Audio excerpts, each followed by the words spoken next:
Hello friends, તમારા સૌનું અમારી ચેનલમાં સ્વાગત છે। આજે તો આપણે બનાવીશું બદામ મિલ્કશેક। તેના માટે આપણે દૂધ લીધું છે, પલાળેલી બદામ છે, કસ્ટર્ડ પાવડર, કેસર અને કાજુ બદામ પિસ્તાની કતરણ છે। તેના માટે આપણે સૌપ્રથમ એક કઢાઈ પેન લીધું છે, તેમાં આપણે દૂધ ઉકળવા માટે મૂકી દઈશું।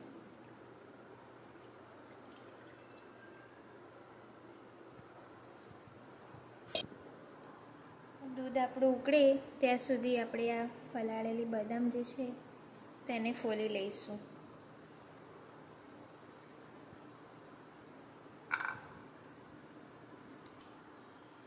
આ રીતે આપણે બધી બદામ ફોલી લીધી છે, તેને હવે આપણે મિક્સર બાઉલમાં ક્રશ કરી લઈશું અને દૂધ નાખીશું।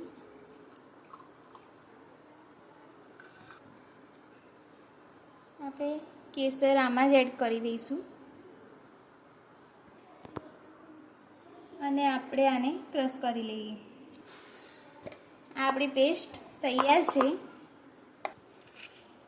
આ દૂધ આપણું ઉકળી ગયું છે, તેમાં આપણે જરૂર પ્રમાણે આપણે ખાંડ ઉમેરીશું।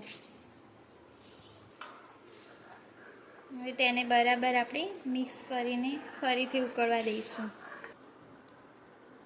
હવે આપણે દૂધ લઈશું અને તેમાં આપણે કસ્ટર્ડ પાવડર છે તે નાખીશું 2 ચમચી અને બરાબર આપણે ઓગાળી લઈશું।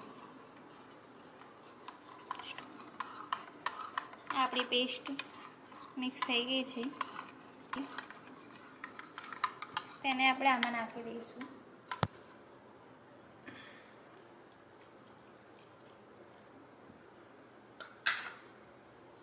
બનાવી હતી તે પણ નાખી દઈશું।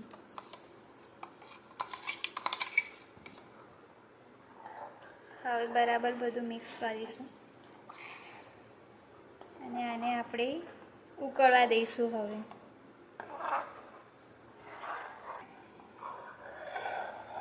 આપણું દૂધ બરાબર ઉકળી ગયું છે, તેને આપણે હવે સર્વ કરી દઈશું।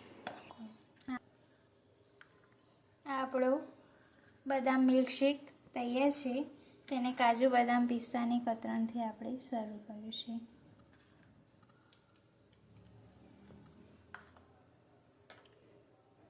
આ તમે ઠંડો કરીને પણ પી શકો છો। જો અમારી રેસીપી ગમી હોય તો લાઈક સબસ્ક્રાઈબ કરવાનું ભૂલતા નહીં।